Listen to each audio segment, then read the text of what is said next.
Reeves as a head coach. This is his 6th year here, but Marshall is very experienced in this category. They won this tournament in the 2021 season, and they were very, very good that year. And they've basically been just playing at that caliber since they won the tournament. So there are a lot of players in this Marshall squad who have not only played in the NCAA tournament before, but have won a championship. Both teams are very hungry for different reasons, but I think that no matter what, we're going to see some really good soccer here tonight. It should be a fun one, as Marshall is one of the best scoring teams in the Sun Belt. They come in and face the Elon Phoenix, one of the best defending teams in the CAA. And like we said at the top, Frank Gamiker, our player to watch. Ryan Bilichuk, 11 shutouts to his season. It's going to be a really interesting game. Who's going to win, the defense or the offense for Marshall? And that was actually a question that was asked in that Hofstra-Elon game that we saw at Rudd Field. But it was just a couple defensive mistakes that Elon made that allowed Hofstra to score.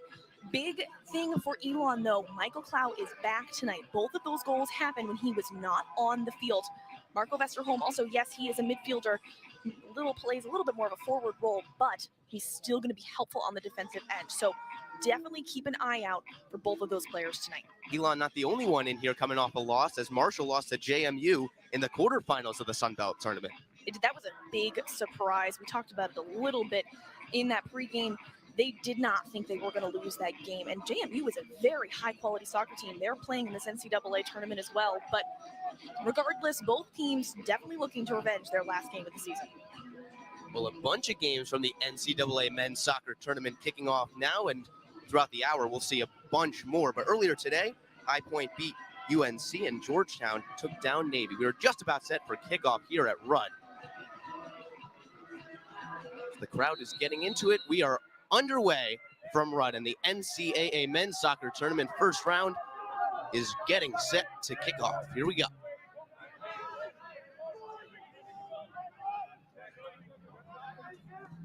Marshall with it first.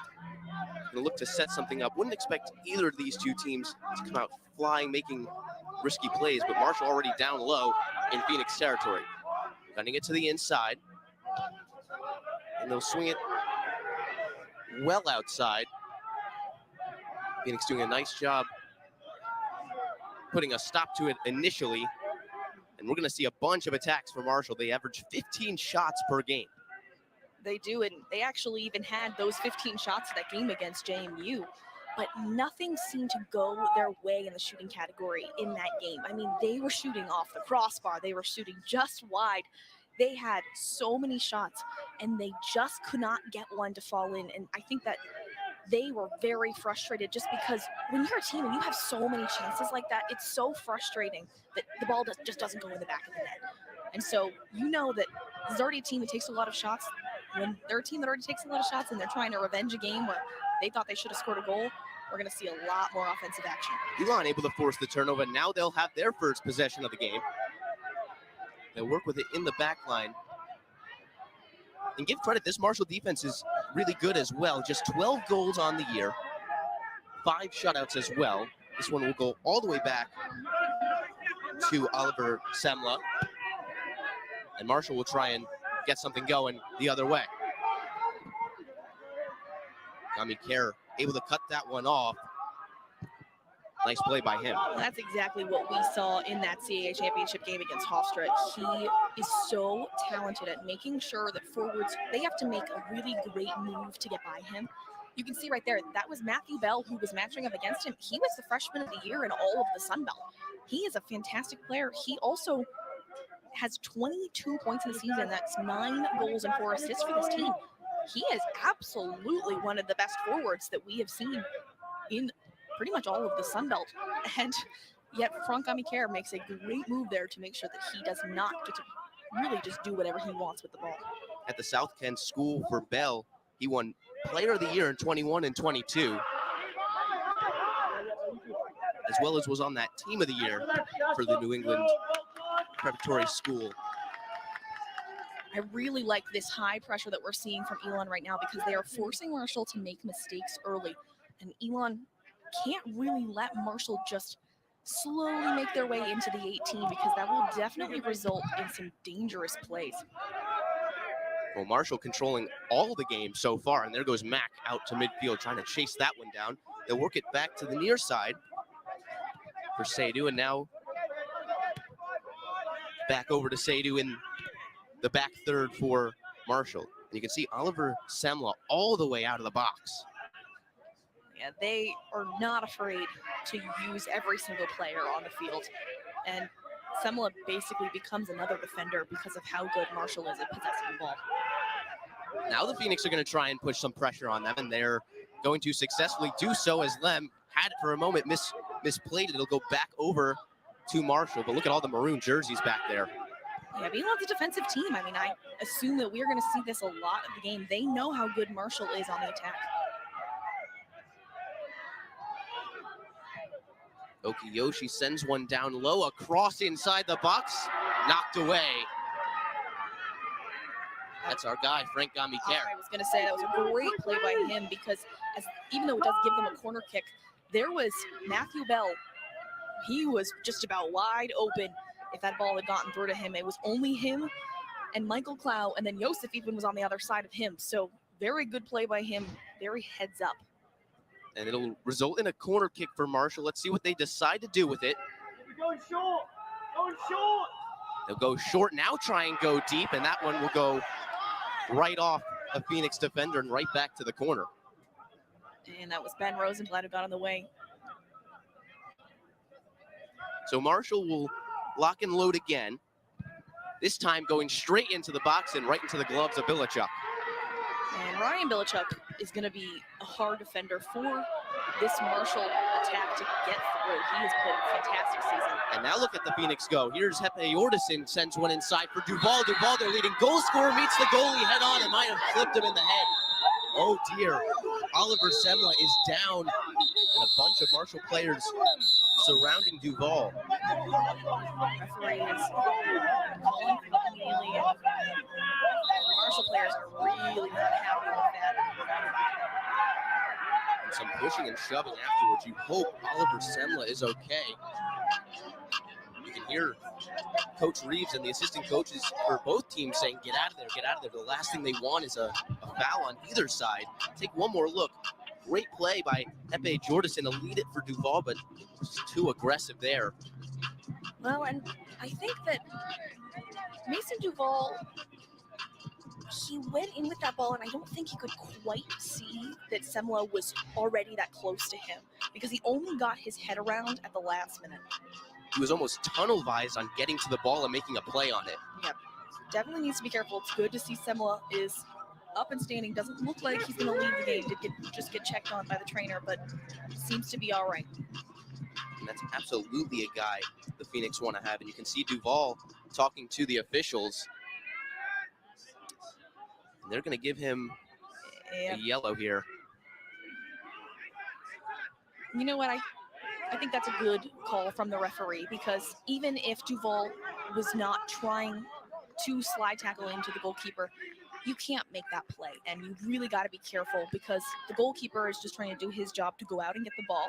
I also think with the reaction from both of those teams afterwards, the ref is going to have to make sure that this game stays calmer and is not super aggressive. We saw Hofstra and Elon got very aggressive early, and thankfully the referees kept a handle on it. But this is a game also that both of these teams foul a lot, and both of these teams are very aggressive. So I think good on the referee to do a yellow card there. Especially so early, only hitting the 5-minute mark here. Yes, both of these teams have a lot of yellow cards on the season. Elon has 39, Marshall has 35. So both of these teams are very aggressive. At the same time, though, you see Bilichuk collected that ball, sent it well down the field, and the Phoenix got ready quickly. That's something they didn't really try in the last match, which was the CAA championship final. Yep, I think that one of my keys to this game is they're going to have a much bigger offensive presence earlier because it took them a long time to get their first shot on goal. That one goes right off the head of Lem, and now working at midfield, Marshall's going to get it, and a late foul call is going to come in. And Marco Westerholm is going to indicate that his jersey was pulled, which is the reason he fell to the ground. Westerholm again. First game since that double yellow. One more look at the foul call, and He didn't necessarily get a tug of the jersey, but there was the hand around the waist. So, again, I think this ref is going to try to keep this game as neutral as possible. Clow sends one well down the field. It goes off the head of Mason Duval and kept in by Casper Lem. Now it'll be chipped up and out of bounds by the Marshall defense. Lem will get ready for a throw-in. Goes towards the middle, now back outside for Duval. Looking right in that corner. Hit out of bounds. It'll be another Elon throw-in. Lem gets ready quickly. Goes over to Vesterholm. Vesterholm across the box, and no one home for the Phoenix. You know what? I think that was a great thought by him. It's just that Ben Rosenblatt couldn't quite get the run on it he wanted because there just was not enough time. But one of the things Elon was missing early, we kind of just talked about it, was that attacking towards the net and the mindset that you need to be getting a goal early because, yes, Elon is a defensive team, but they got down against Hofstra and then didn't really come back. So now Marshall will get it back again. We've already seen a ton of action so far, although 0-0 is our score.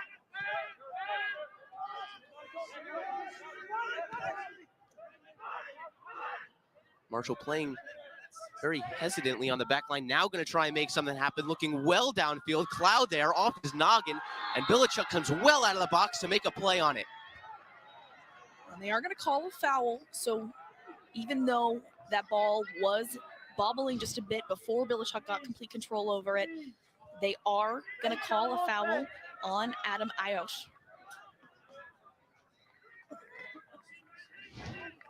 Iomash just ran straight through the Phoenix backline, and it was a good thought attempt by Marshall. We'll have to see if they go back to that as this game develops. Now it's with Jordison in the middle. He'll hit the deck. No foul called. Marshall working with it. Sent down to Bell. Bell working in the corner, trying to make something happen, but a nice defensive stand so far by the Phoenix. And Cloud, the man they missed last game, is right there showing his presence. And they're really going to need him because that left side was where they struggled. And Hofstra did a good job taking control of the left side because of the absence of Cloud. You're going to see his mask from that injury in the last game. But good to see him back, and it's good to see that he and Casper Lem as well are working together well on that side. Now a ton of room for Mack on that opposite side, but a dangerous pass that's nearly turned over right in front of the stands. Elon's going to have a throw, and they'll play it back.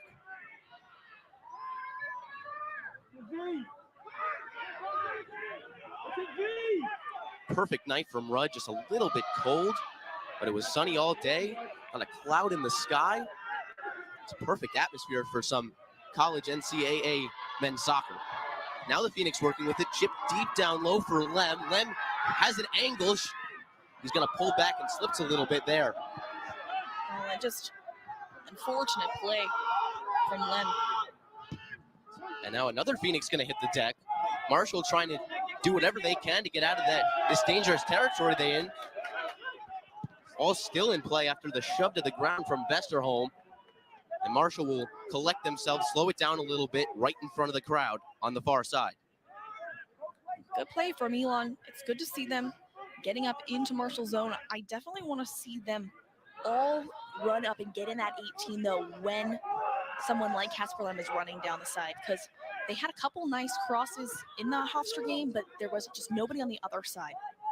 And you think what could have been if Lem didn't stumble. I mean, he was really deep inside the 18 and just, I don't know if he caught too much grass and got under his foot a little bit, but who knows what could have been. Now Marshall working with it. They'll cross one into Cloud. Again, another nice play from him. Has to readjust the goggles after that one. Joseph working towards the middle. It's taken away there by Vesterholm. Now over to Lem. Looks for Duval. Duval went well up in the air to get that one. A dangerous play. And Marshall's going to have to play it all the way back, but already not even halfway through this first half. We're seeing the two guys they missed last week make such an impact tonight. Now Marshall working with it in the middle. There comes Mack to intercept that one. Back over to Lem. Sends one to the middle towards Clow. Now with it is Mack. towards the stands on that far side Keep it. is Rosenblatt. Now over to Holvik, and they'll play it down, slow it down a little bit for the Phoenix. And actually, they'll come right across the field. Just as we were looking to have a slowdown period, they come right across for Casper Lem. Well, the reason that Elon got that ball back is because every person on the team is playing a little defensively. Makum Sabaha made a great play on the ball because he was ready and marking his man in the midfield. Because Marshall plays a really possessive game. They like to have control over the ball, and they also like to be able to find the shot that they want. Generally, with pretty much every team they've played, they've been able to get close to the 18 and pick their shots. They have some very talented forwards, and so you're seeing them play this possession game. Elon right now, though, is doing a good job defensively on top of it. Just going to say they're playing such great press defense here, well inside Marshall's half. Marshall in control of it, but the Phoenix not letting it come up to midfield easily. Well, I mean, think about it. If you win the ball in the other team's defensive end, it'll be much easier. Holmes across, nearly in towards the goal, and it's knocked away. Another good chance there from Marshall. It was Bell who was on the receiving end. Take another look. Ryan Holmes crosses it. Bell just couldn't get that foot on there. Well, and Frank McCare is a little upset. I think he thought it went off of the foot of Matthew Bell. It will result in a corner for the Thundering Herd. Alves will take it. Let's see what he decides to do. He will go deep inside the box. Someone right up there on Bilichuk, but a nice defensive play by the Phoenix. That was Frank Gamikere. Another nice play by him. Phoenix with it now, moving quickly, looking for Rosenblatt in the middle. He can't get there, but it'll be chipped back to Casper Lem. They'll have the possession right back. Yeah, but Elon's going to take their time. They're going to stop the clock, and they're going to... And Duval, already with that yellow card, remember, he's got to be careful. You can hear Coach Reeves for the Phoenix yelling across the field, be careful, Mason, Mason. That's the last guy these Phoenix got to lose. Referee just came over to Mark Reeves, said that he's this close, and made a little motion with his hands. I think it means he's this close to getting another yellow card, so Elon cannot afford to be a player down in this game. At all. And you talk about in the first half how detrimental that would be. Oh my goodness, that would be, there's 30 minutes left still in the first half. That would be way too much time for Elon to play man down. Well, after that foul, Duval had some choice words for the official, and the official was telling him, I'm this close to throwing you out. And Duval just laughs, but again, that's the last guy the Phoenix can lose. And Duval has been pretty much the biggest presence for the Phoenix on that forward end. He's got 7 goals this season. Marshall tries to chip it in, but it's swallowed up there by the Phoenix. So far this game, Marshall has had a couple nice looks chipping it deep inside, and a foul is called on the very far side right in front of the crowd, and that gets them going. And Scott Rodney is saying that's the second time it's happened. Making sure the referee knows, and yeah, that was a clear foul. A little extension of the arms. Borderline yellow, almost going for the legs there. Yep, so understandably, Scott Rodney is upset, but I think that right now, all these players have to just move on. Every foul, you got to just move on. Any mistake, you have to move on. Gamikere, dangerous pass that gets turned over very deep in the Phoenix territory. Yosef working with it, now back towards the middle. Okiyoshi chips it out, and another great play by Mack and the Phoenix defense. Now they'll run the floor. Rosenblatt running hard, leaves it for Vemund Holvik. Holvik running down the sideline. Can he get around the Marshall defense? He'll chip it off them, and it'll be a goalie kick. And it was really just a heads-up effort from Okiyoshi, because while Vemund Holvik was running down the field, he went to go kick it off with his foot. And instead of it going off of bounds off of Okiyoshi. He makes a great play to just hit it right back on Holvik for the goal kick. Real heads-up play there, as you said. It'll give Marshall possession again, now working with it deep in their own territory. The Phoenix are going to hold up on that full court press we saw earlier. Back towards the middle, it'll be chipped inside. Another nice play by the back line. We're going to be saying that all night if this keeps up.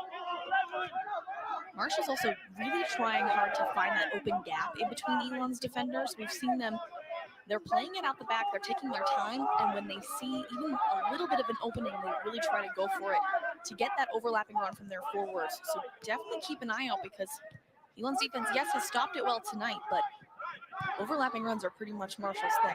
Okiyoshi was trying to set something up inside, but it was turned away promptly by Cloud. Jordison plays it back for Lem, and they'll look to slow it down, get a play to develop. So far, it's been all the offense has been generated off breakaways and fast runs for these Phoenix. I was going to say, neither team has really had an opportunity to set up in or really near the 18. And that one is well too far for Casper Lem. Off the foot of Michael Clow.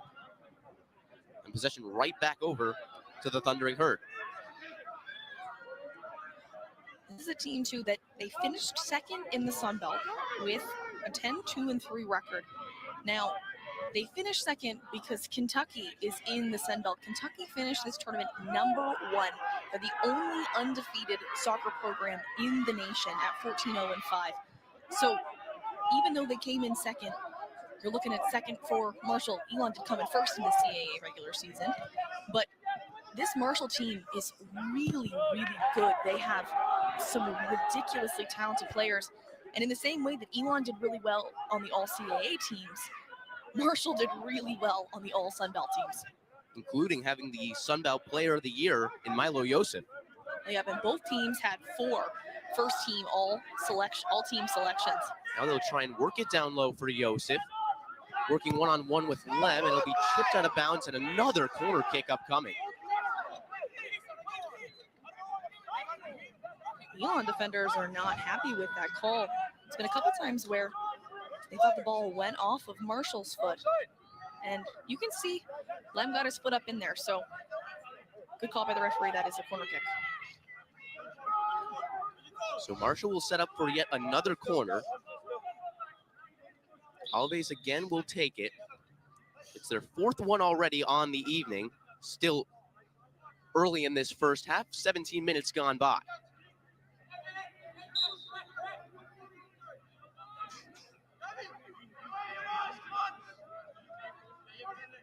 So Alves will take it short. And they tried to work something with the short corner, but it's turned away nicely by the Phoenix defense. And we're going to see a lot of those little tricky plays that Marshall might have up their sleeve. But now the Phoenix running with it. It's Rosenblatt. Rosenblatt in the middle. That one's going to be sent well out of bounds. And the Phoenix are going to have a throw-in. I was going to say that Marshall runs that kind of corner kick, that set play a lot, because they're a possession team and they have very good players with very good foot skills. So they are usually able to make that a successful set play, but really give some credit to Elon's defense because they sniffed that one out. Dump for Lem. Now Lem will get it back off Jordison. Lem across, excuse me. That one's headed away. It'll be the first corner kick for the Phoenix. This is a big opportunity for the Phoenix because set pieces are so important to capitalize on. And if you are here and you have the opportunity to get a cross into the box, that is something you definitely need to utilize. You can look at this replay, let's give a better angle. That ball bounced dangerously close to the post. Lem, an excellent send in off a very good lead pass. Now a corner upcoming, going for the far side of the box and just over the head of Emund Holvik. Matt going to give chase to try and save a possession, and he does. We'll get a sub coming in for the Phoenix. It's number 9, Schultz. No surprise he's going to take off Mason, who we were just talking about. Referee was not super happy with. So as Mason comes off, another great play by Mac, who saved a possession there for the Phoenix. Also, Elon is a team that does sub a lot because they have a lot of depth. Both of these teams have a lot of depth, but Elon has some comfortability in using quite a few forwards. Jack Dolk is somebody who gets a good amount of playing time off the bench. It's one of the things Coach Reeves talked about so highly is how much depth this team has. And it'll go over to Oliver Semla for a goal kick. Very even first half so far. Marshall leads it in the corners department, but other than that, it's been pretty evenly matched here from Rudd in the first half. Both goalkeepers also have not had a ton of action. There's been some shots that have gotten a little closer. The corner kicks are probably the best opportunities that both teams have had. These are two keepers, though, that are really, really talented. Oliver Semla, he started all 16 games for the Phoenix. He's only let in 12 goals. That's way under a goal per game, which is so impressive. And his record right now, again, 10-3-3 because he's played in every game. But Ryan Bilichuk on the other side for Elon, he's played in all 18 games, only let in 11 goals. That's just over half a goal a game, which obviously isn't even possible. That's how good he has been. And their record right now sits at 11-4-3 in the season. Okiyoshi takes it into Phoenix territory now, and he'll work it back to the midfield. They'll go to the opposite side in front of the stands. Misplayed there, and nice pressure. Elon throwing after a great pressure on Gabriel Alves by Ben Rosenblatt. Forces it out of bounds. Elon's going to have a throw-in close to midfield. Ben Rosenblatt was one of the players that earned an all-tournament player for the CAA this season.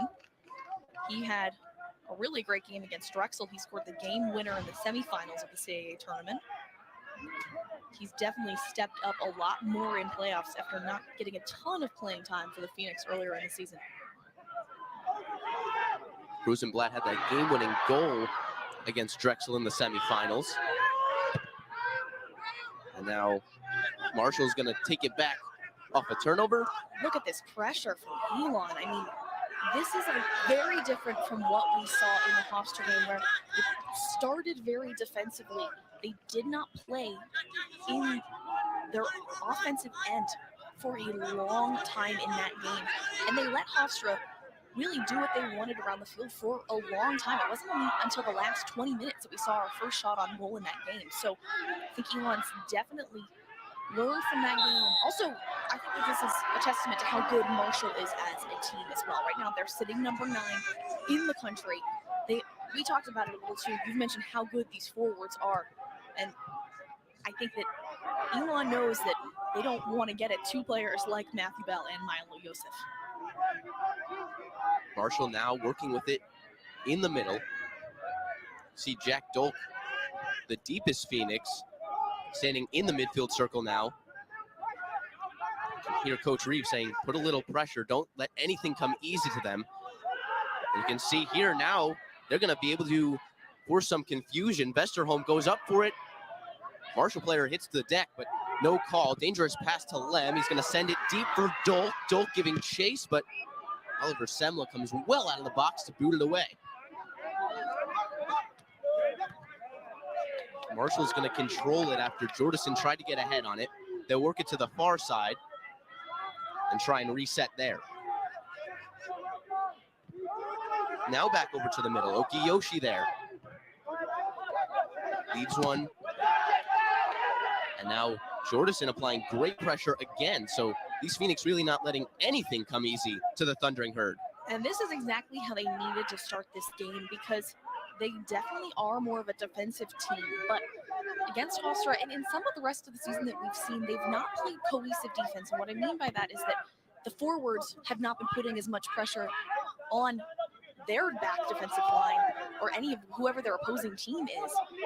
Whereas this game, you're seeing it right now. Jack Dolk is just running from player to player on the defensive end. Every player right now on Marshall is marked up by somebody on Elon.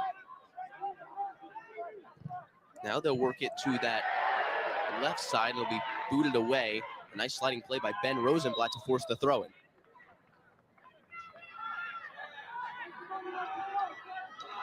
So they'll have a throw-in inside the Phoenix half. And they'll work it back towards midfield. Again, Jack Dolk, the furthest Phoenix defender.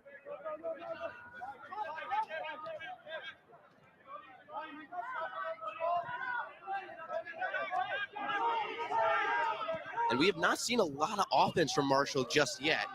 But this season, they're outscoring opponents 36-12, and shooting them 250-116. So it's a little surprising not to see any shots so far from them. Yeah, this is a team that they really rely on offense. Obviously, they do have a talented defense. I think that just about every team that you're going to see in this tournament at least has quality on both sides of the ball. But if you're Marshall, you are accustomed to have already been getting, not even if it's not shots on goal, getting shots of some kind. I mean, Marshall comes in scoring 2.25 goals per game, which is second in the Sun Belt, and another takeaway from these Phoenix. At this rate, they're not going to score any goals today. Well, and that was a fantastic defensive play from Frank Kerr, because he had two Marshall attackers on him, and yet still did a really great job using the sideline and did exactly what he needed to keep that ball. And Vesterholm not too happy with the defense that played out towards the end of that play. Take one more look at how it unfolded near the end line. Vesterholm clearly frustrated, and Marshall is about to send it in via a corner. So Alves go to Io Mash, or send it deep. He'll send it deep into the box, and rising above is our Phoenix defender, Frank Kerr again. Well, and who else at this point? We talked about him so much. It's why he's my player to watch. I think that a lot of the times it's easier to pick an attacking player, a forward, because they've got the stats, they've got a lot that you can talk about, I mean, again, statistically, but Frank Kerr is somebody that I think can go underlooked because of simply how good he is. Io Mash now taking the corner for the Thundering Herd, and yes, Kerr, 6'2", graduate student from Spain. He has been a great addition to this Phoenix team, especially in the back line. And I believe there's a player down right in front of Ryan Bilichuk. And everybody's just tying their shoes. I guess they're taking a bit of a breather before the corner kick, making sure there's no tripping or anything on their own shoelaces. So now we get set to go. Io Mash sends it into the box, deep into that box, and it is, and Mack gets right there. Another player hit the deck for Hofstadt's Ryan Holmes. It's going to be a goal kick for Ryan Bilichuk. Well, and that was, again, just a good defensive play from Malcolm Sabaha, and little tug on the jersey that you can see, but ultimately no call from the referee. You can see there, though, Milo Yosef runs through and almost had a chance at that corner. Like to see the sportsmanship from Mack on the pickup. So Marshall will control it at midfield again. Add two more corners to their tally. They're at 6 so far tonight. They had 101 in the Sun Belt regular season. Now looking deep over for Yosef. Dangerous header into the middle of the field, but Vesterholm smartly comes over to cuts it off. Well, and those are the plays that Marco Vesterholm, he makes every single game. And that's one of the biggest reasons they missed him so much, because at that midfield role, Marco Vesterholm, he does that great job on the defensive side of the ball, but he also really sets up these forwards and he makes those plays. So I think one of the biggest reasons we didn't see the offensive production from the Phoenix in that CAA championship game was because they did not have Vesterholm. Got to remember, Vesterholm also assisted the only goal in that Drexel game as well. And he is now down on the ground, holding that right foot and clearly in some pain. And it looks like he probably got kicked from Matthew Bell there, as Bell was just volleying the ball over everybody. So yep, right there, he tries to get his feet up to kick the ball and gets Vesterholm instead. One more look at it. Yeah, it gets kicked right there by Bell. Good call on your part, Katie. And now they'll have a free kick right above the CAA logo. It'll be Frank Kerr taking it, but first, Bell's going to have a chat with the official to see what was going on with that call.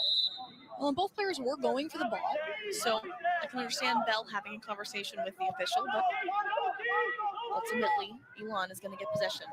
Cloud tries to leave one ahead for Vesterholm, but it's going to result in a turnover. Bell tries to corral it, but he cannot do so. Possession right back to the Phoenix. Vesterholm working below the CAA logo, now to Lem. Lem towards the middle, looking for Vatna. Vatna running the floor, Dolk there now.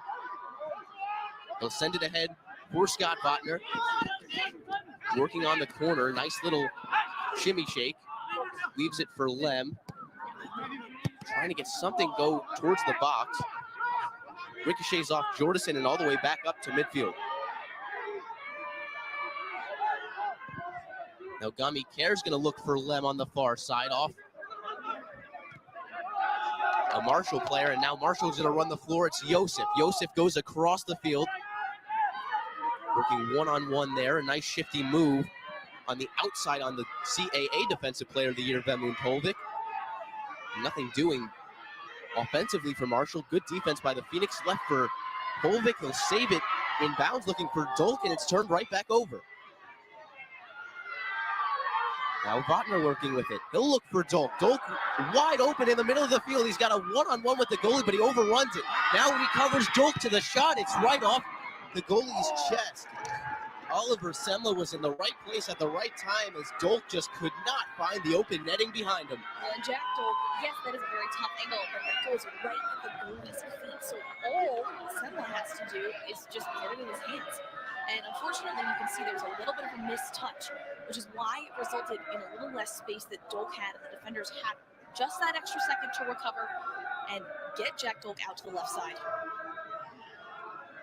Now you're right here. You can hear the crowd here at Rudd Field starting to get into it as the Phoenix will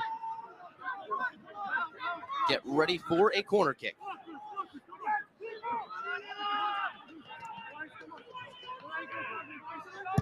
Vatna sends it in deep into the box. Gami Kerr there, but not doing. And now Marshall's going to take it back over, running that far side and working one-on-one. Two Phoenix defenders there, and they're able to cut it off just in the nick of time before that corner was turned. Well, and Sabaha does a good job, because when you come in with that slide tackle, a lot of times you foul, even if it's accidental, and a lot of refs will call that because it's very hard to come in at that angle and not get either your cleats up and get the studs up and make contact with the player, or even if you're trying to make contact with the ball. And that's the worry when you have a guy like Gami Kerr. He might be 6'2", but he's down there, and that leaves no one on the back line for the Phoenix. Almost resulted in a quick turnaround goal for Marshall. Lem will play with it now. He'll look for Mack in the middle. Hobbles it a little bit, but he gets it right back, working on that far side.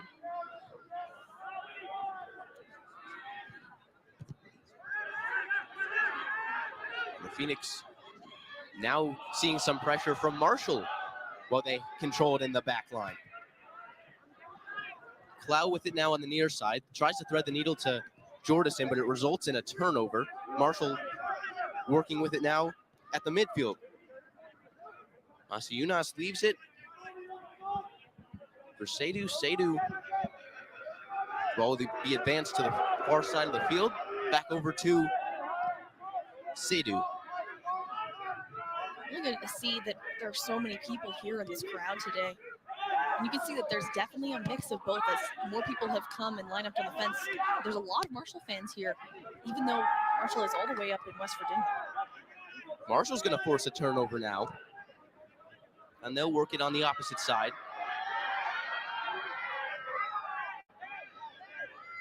They'll take a breather here, now come back to the near side. Seydu leaves it for Masayunas. Masayunas over to Okiyoshi, or excuse me, Iomash. Elon's going to force the turnover. Mack in the middle.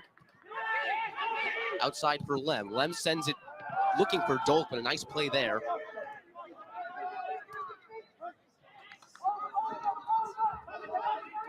Bell with it down low, working inside the 18. Another nice defensive play. Frank Gami Kerr again, and he is unhappy with the official. There's been a lot of corner kicks in this game. 7 for that stat total. Another corner upcoming, as you said. Another look at the great defensive play by Gami Kerr. You can see he wanted that to go off the Marshall player, and that's going to result in a corner kick. They'll send it inside and off the head of a Phoenix defender. And now Vatne running the table. He'll be there. Nearly takes a kick off the head as he tried to get a header there. Marshall working now. Cutting across inside and off Klau's back to stop that attack. Marshall's going to turn it right back over, working very low on that far side. Now chipped into the box, off the head and into the gloves of Ryan Bilichuk, who comes racing out to set this one up. Yeah, but Elon, they did a good job blocking shots, but they just could not get the possession of the ball. So everyone that's a Phoenix fan in this crowd was holding their breath. Me and you were holding our breath up here in the press box. We thought we were going to see the first goal of the match. But they'll work it back and play with it in the back line for the Marshall Thundering Herd, who, as we said earlier, second to a great team in Kentucky. They are one of the best soccer teams that we've seen in a single season in a very long time. And Kentucky, they got a first round bye. They were going to host either actually Hofstra, who beat Elon, or South Florida, depending on who wins that match. Kentucky also, they're making its 13th soccer tournament appearance and 9th under their head coach, who was coach of the year this year. Kentucky won in the NCAA men's soccer tournament this year. As you said, that Hofstra game kicks off at 7, so in 9 minutes, the top of the hour. In this one, it's still scoreless at Rudd. Good amount of attempts for both teams. 7 corners for Marshall, 2 for the Phoenix, and 1 shot apiece for both these squads. Masi Yunas set to take the throw-in. 16 games played, 16 games started for Masi Yunas. He's been exceptional for the Thundering Herd. Marshall turning quickly. It's Bell on the outside off Clow, and another throw-in coming up. You're talking about Masi Yunas. He is a grad student, and he's one of the defenders on this squad. So a lot of the times you see defensemen playing all of the games, because defensemen pretty much have the responsibility to play every minute of every game. Rarely do you see them being substituted out. Seydu working with it now. Okiyoshi back to the middle of the field, where it'll be left for Seydu. Elon still with this high press. Good to see them still doing that so late into the first half. Masi Yunas, as well as Casper Lem, both hit the ground right on top of that CAA logo on your screen. Let's take one more look as Masi Yunas comes up laughing with the official. One of the foul calls here. And actually, I think that the referee was probably having a conversation with Masi Yunas about making sure he's not making that contact, because he had already let the ball go in the other direction. So he did not still have possession of the ball. And instead of just running a little bit into Casper Lem, he pretty much lowers his shoulder. So Masi Yunas is lucky that there was not a foul call there. I think that's probably what the referee was telling him. Bilichuk's going to send this one towards midfield. You see Victor Strompson in there now for Elon. Elon rotates their forwards a lot, so he took out Jack Dolk. Strompson trying to make a play on the ball, and he's going to be called for that one. A lot of contact on the other end. That was Seydu who absorbed it. And now the Thundering Herd working with it deep in their own territory. Strompson, we saw come in last match against Hofstra to work against the towering Wessel Spiel. And he's back in here tonight. That one's sent down deep into the Phoenix backline, but a nice play by Lem, who makes a spinning header to turn it back over for the Phoenix. Lem working it on the sideline into the possession of Seydu. And now Marshall with a quick turnaround. Lofted deep for Yosef, right into the back line of the Phoenix. Starting to sound like a broken record saying that over and over. Also, it stresses the importance of every single Phoenix marking up one of the Marshall players, because Joseph even backed off a little bit from that ball and let them play it, and yet Marshall still has possession of the ball because they had a man open in the midfield. Okiyoshi leaves one for Yosef. Yosef working on this near side, now darting towards the middle, sends one well across, and nicely done on that very far side to keep that in play. Now you can see this press again. Here comes Vatna. Vatner makes a nice play, now tries to get possession of the ball. Vatna working one-on-one. They can't quite get there, almost, with a breakaway goal, and the Phoenix not letting up just yet. Here's Jordison trying to apply pressure. It'll make its way up to Macionas. Macionas down deep. Clow with a nice back touch. Lem keeps it in with the head, and Clow sends this one well downfield.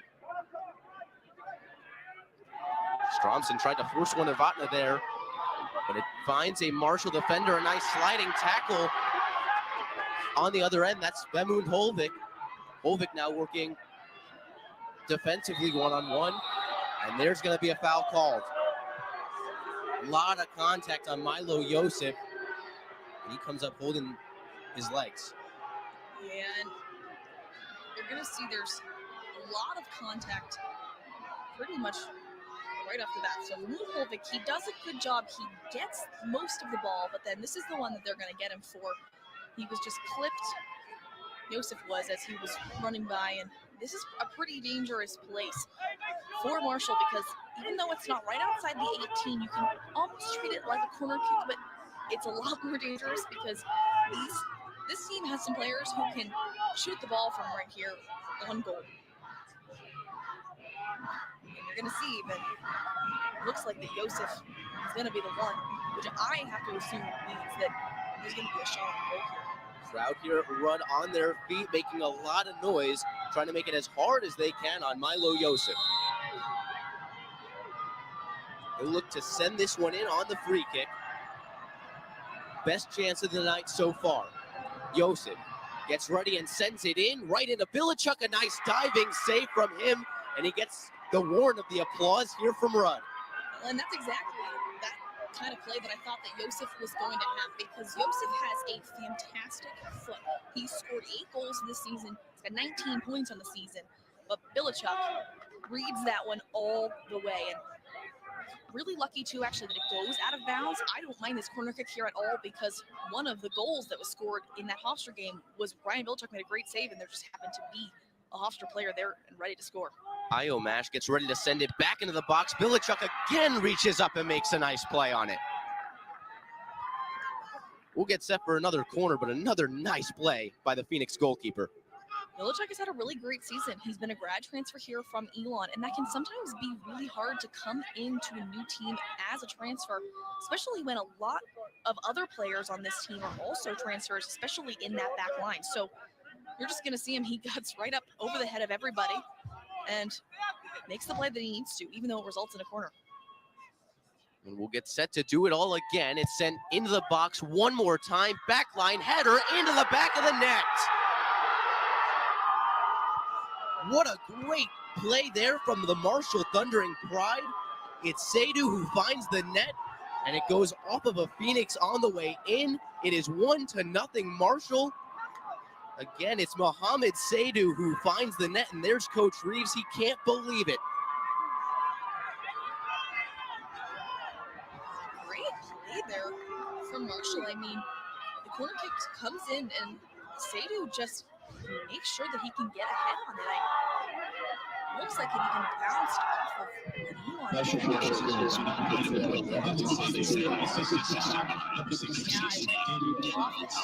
like of Frank Amicare, actually, who has had pretty much a seamless game up until this point. Joseph still on the ground after the heroic goal for the Thundering Herd. 43 minutes into this one. And that's deflating if you're the Phoenix to put up all these good chances and then have that one come right at the end of the first half. Well, that is the problem when you give up so many corner kicks.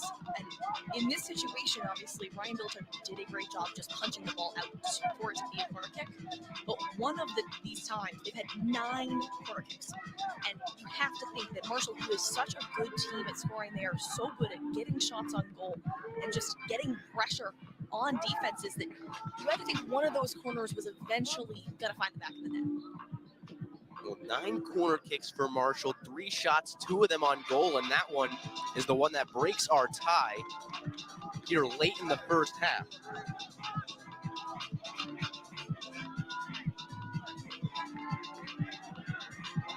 The corner was sent in by Alves, then Joseph rose above, got a head on it, clipped a Phoenix, like you said, on the way in. And we stand at 1-0 from Rudd as he will come off, but not before.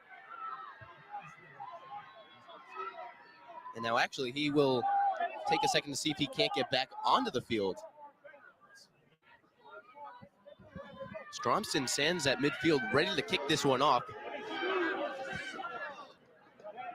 And we will in fact have a sub. It's going to be Alex Bamford in replace of Seydu. Now with 1:30, the Phoenix are going to have to move fast if they want to generate anything here. Bamford also is a defensive player, so Marshall is sticking one more defensive player for at least the last 1:40 here. Mack working with it. Now it'll be left for him on the far side. Go all the way down and out of bounds. An Elon throw-in coming up. About to enter the 44th minute of the first half. They'll slow it down for Botnet to throw it in. He does so, chipped into the box. Stromson there, off his head and wide of the goal. That's also why you put a player like Victor Stromson inside, because he's 6'7", which means that he can get up and jump over the head of pretty much every single other player, no matter who you're playing. So Victor Stromson is a good person to have in that primary striker role, because most of his goals last season came off of headers, especially on set pieces like corner kicks. Stromson with 1 goal this season. It came in the regular season against Hofstra for the Phoenix. Now with one last chance, it'll be Lem. Lem chips it across again for Stromson. Can't find him. Mack will run it into the midfield, but it'll be Marshall with control of it. Ami Kerr back there. Now Marshall with one last chance to make a push. Left towards the middle. One more pass to the outside, just too far, and that's going to wind our first half clock to 0-0s. Marshall leads it 1-0 here from Rudd in a game that's featured 11 total corner kicks, 5 total shots, and 3 shots on goal. The biggest coming from Muhammad Seydu in the final 2 minutes of the first half to break our 0-0 tie. Well, and it was a great play from Seydu, but it unfortunately just went off of an Elon player and into the back of the net. That's why you have set plays like that and you have corner kicks like that, because you never know when the ball's going to go into the back of the net. That is also why Marshall as a team shoots as much as they do, because eventually a ball is going to go into the back of the net. Real quick, Katie, what are you saying if you're Mark Reeves heading into this halftime locker room? Well, I think that you definitely need to protect your back line a little more, protect the physical back line that is that end line, because you have to give up less corner kicks. 9 corner kicks is simply too many set pieces for Marshall to get across. Well, again, 1-0 our score here from Rudd. 3 shots for Marshall, 2 for the Phoenix. 2 shots on goal for Marshall, 1 for the Phoenix. And 4 fouls for Marshall, 3 for the Phoenix. It's 1-0 here from Rudd in a packed house here on November 17th. Right here on ESPN Plus, you're watching Marshall and Elon.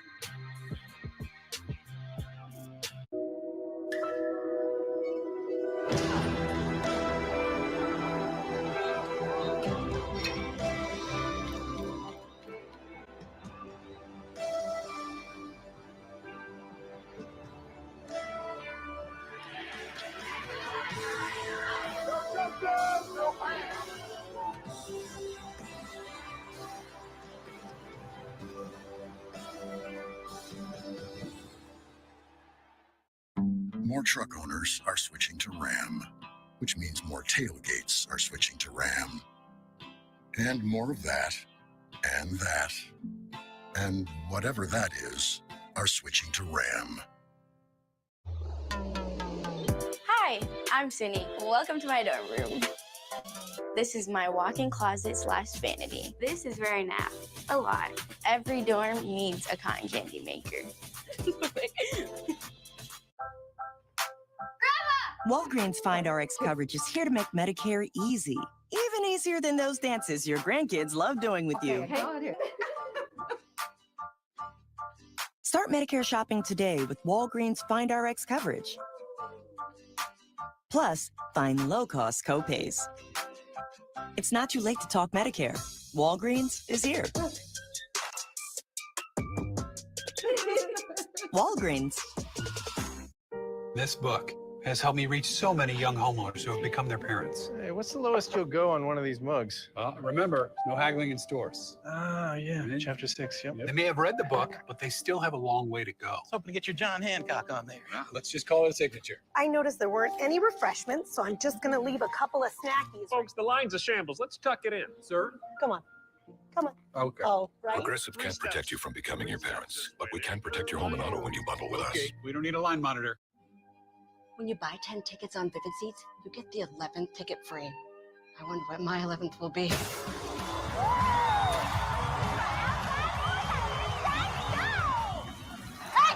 You're trash! Living rent-free in a hockey player's head? Or maybe just make some noise!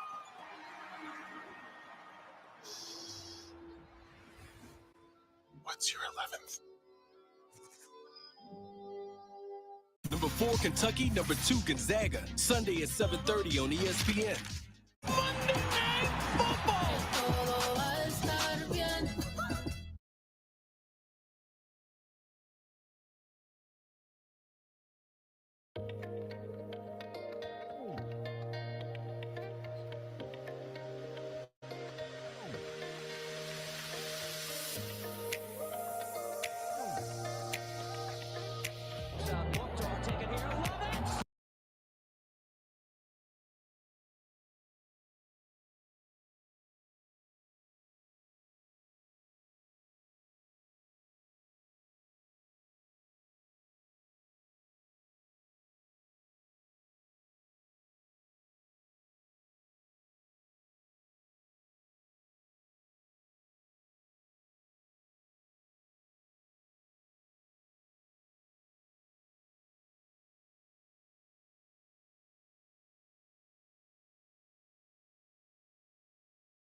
I'll remember that chapter of my life forever.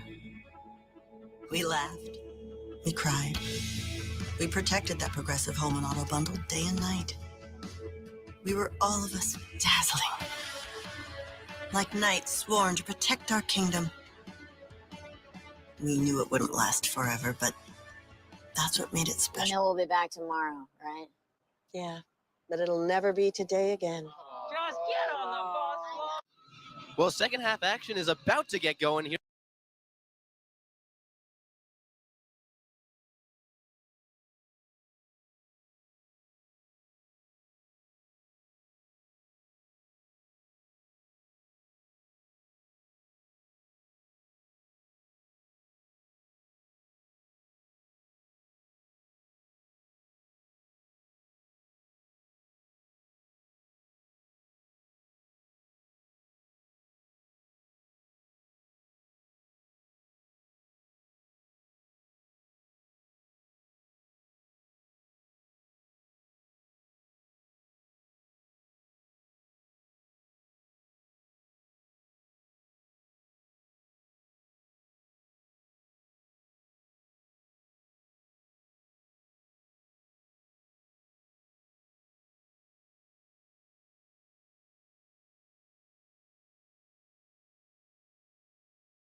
Remember, Hofstra took down Elon right here at Rudd on Saturday in the CAA tournament final. Moving down the list, Pittsburgh and Cleveland State tied at 0-0. Louisville and Western Michigan at 0-0. Jumping the other side of the bracket, Penn leads Rutgers 1-0. Maryland up 3-0. And Vermont leads it 1-0. Now moving down to the bottom half of your bracket on that right side, New Hampshire leads it 2-1 over Seton Hall. Elon and Marshall right here on ESPN Plus. Marshall up 1-0. And Wake Forest, Ohio State leads that one 2-0. Both these teams getting set to start the second half. And just to remind you from our game here, winner will play UVA on Sunday. That game is scheduled for 1 p.m. And the winner will travel up north to Virginia. Bilichuk races back to the goal. These teams race out to the middle. And we'll get ready for some second half action right here on ESPN Plus. It's been a fun one. And as you said, Katie, these teams, really the momentum's up in the air for either of them. Well, they have, and I think that it has a lot to do with both of their coaches. Elon has this great coach in Mark Reeves. He is standing at 97, 70, and 30 with his record with this squad. This year has probably been the most impressive we've seen. He has not won a CAA championship, but again, he got to that CAA championship this year. This is the first NCAA appearance under Coach Reeves. You can see he's wearing the sweatshirt, but let's go to the other side for the Marshall Thundering Herd. Chris Grazier, he's been a phenomenal 6-year head coach. You can say that again. Again, that 2020-2021 national championship.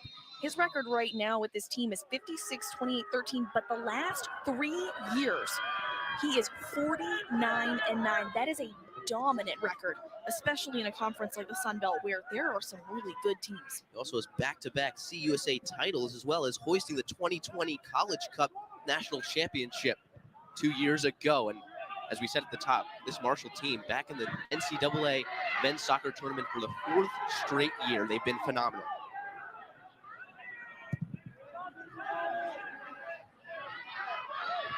Just getting underway here in the second half. Marshall in control of it. And now Max stumbling in the midfield, makes a nice play on the ball to give it back to the Phoenix. Now they'll go across the field. No one home, looked for Damoun Polvik or Ben Rosenblatt. You're going to see Mason Duval also back in this game. He did not play in that second half after being taken off pretty early. He had a very early yellow card. And if you are not here listening yet, the referee warned Coach Reeves that he was going to give him another yellow if he wasn't careful, so he did not play the rest of that first half. That was a big loss for these Phoenix on the offensive side of the ball, in which in a half they only generated 2 shots, and one of them on goal. So we'll see what addition Mason Duval can bring to the table. Well, especially because I think that Elon, they need to keep this pressure that we have seen in the entirety of the first half, but they really do need to get a quality shot on goal because, and I think that they need to do that in the first 5 minutes. And I think that's because Marshall, otherwise, they're now winning 1-0. They do not technically need another goal. I think they're still going to pressure the net. But Elon now needs to tie it up to stay in this game. And they do not think their season is done yet. And like you said, they'd like to have that goal come rather quickly so they can not only use that to build momentum, but then take away the momentum that Marshall has right now. Well, you want to be able to play your game. It's really hard to play your game if you are fighting back, being down. Right now, again, it's 1-0, so very manageable score, but we need to see Elon get some good quality chances early. That was one of the issues in the Hofstra game, was that they waited too long coming out of halftime to start getting quality opportunities. They're going to have to do it against a very stout Marshall defense, a defense that's only allowed that only allows opponents to average 7 goals a game. They'll work with it on the back line. Marshall, like we said, 4 straight years in the NCAA men's tournament. It speaks volumes to this team. It speaks volumes to head coach Chris Grazia.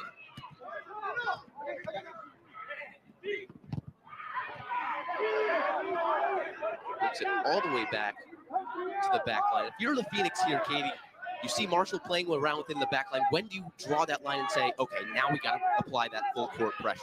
Well, I think that right now they're doing a pretty good job with it. You don't necessarily need to pressure the center backs, but as long as you are covering everyone in the midfield, including the outside backs, you should be able to run the ball back. Marshall now working with a nice sliding play on the back line. It'll work its way up to Votner. Votner up towards midfield, cut off there from Marshall. That's Doug. Now they'll work it back. There's the man that broke our tie, Mohamed Seydoux. Work its way back to him.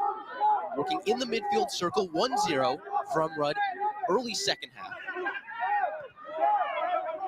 Elon right now, they are doing a good job getting pressure. They're gaining the ball back, and they're not letting Marshall get an opportunity on net. But what they really need to focus on is that last connection. So they're getting the ball back, but then the next pass, they're not connecting. Player down, that's a player to watch, actually, Milo Yosef. Hear the cheers, some boos coming in from the crowd, too. But it will be a free kick for the Thundering Herd, and they'll work it right back, all the way back, in fact, to Oliver Semla.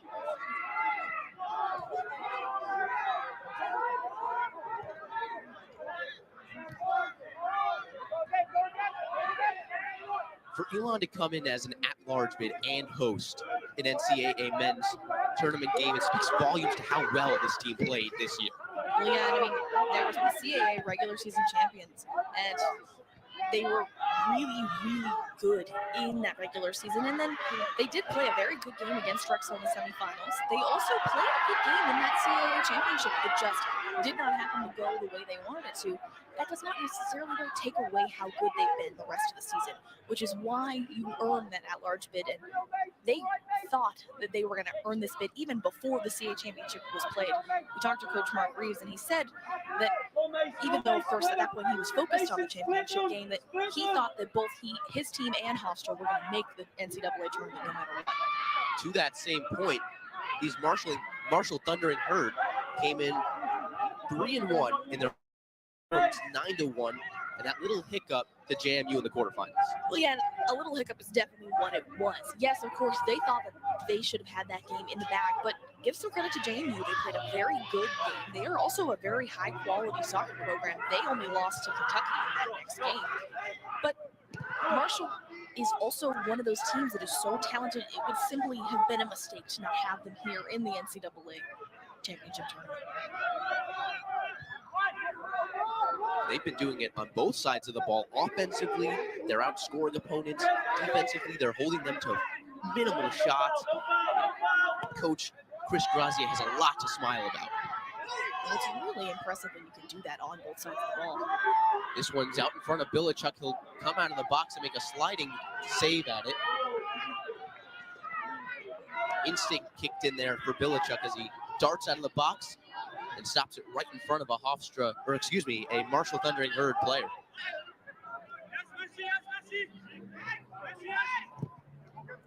Phoenix will work it back towards the near side.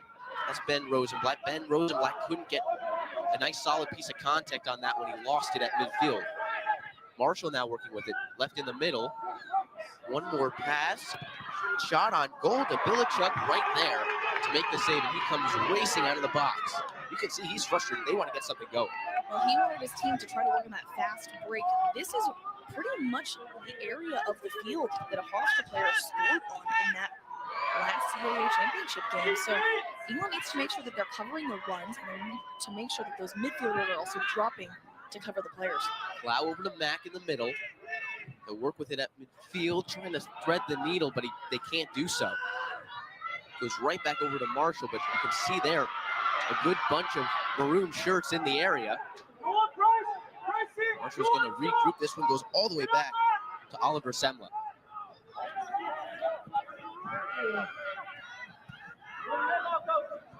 Westerholm tries to make a play on it, and he does so. Back with it in the middle. Over to Jordison. Jordison fires away right into the crouched gloves of Oliver Semla. A little bit of a collision before that shot went off. There's one more look at it. Then Mack sends it over to Jordison, and Jordison didn't seem to make as good a contact as he might have wanted to there. Well, it was also a little hard. He's on the left side of the field, and Semla was already on the left side of the goal, so he was kind of anticipating that shot coming from there. Although, commend Jordison, he's doing a good job getting that shot on net. I said right at the beginning of this half, I wanted to see at least some shots on net. Yes, that is not the most perfect shot in the world, but Elon, they need to up their urgency a little bit and up this momentum, take advantage of the fact that you are getting some shots on this paper. And we saw that a little bit in the first half, a nice lead pass to Duval. Maybe they got a little scared after that yellow came out. And I'm loving this pressure right here from Elon now. They just need to make sure that they are not, first of all, fouling, and second of all, making sure that no player is open in the midfield or further forwards. Westerholm just a little bit too aggressive there in the midfield.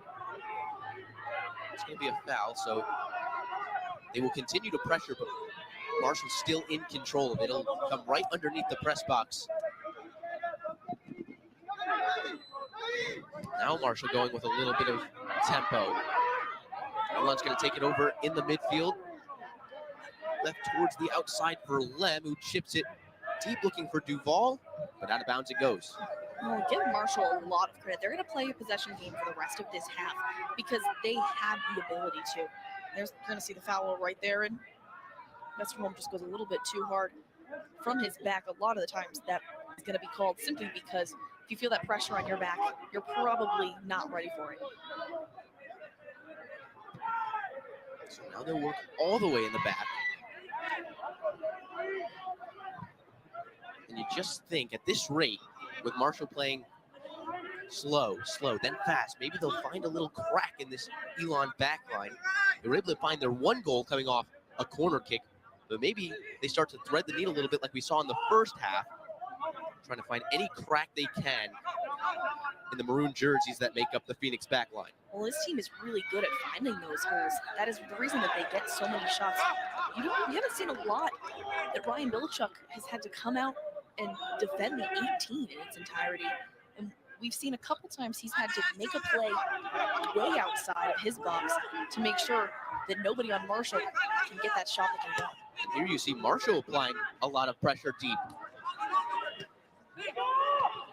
Phoenix in a dangerous spot. They'll turn it over deep inside their own territory. Now in the middle with it. Tries to go to the outside, but it's turned over right there. Marshall will get it right back. Now back into the middle for Marshall. They'll work it all the way back up to the top for Seydu. Elon in that situation, they need to make sure they're getting open for their defense. Sometimes it's very easy for the midfield to start running up the field when defenders get the ball back. That one's going to be left down low for Alves. Alves working 1-on-2. Rosenblatt and Wagner there for the Phoenix. Gets around him, chips it in, and off the back. of Vemund Holvik, the CAA Defensive Player of the Year. That'll set up yet another corner kick for Marshall.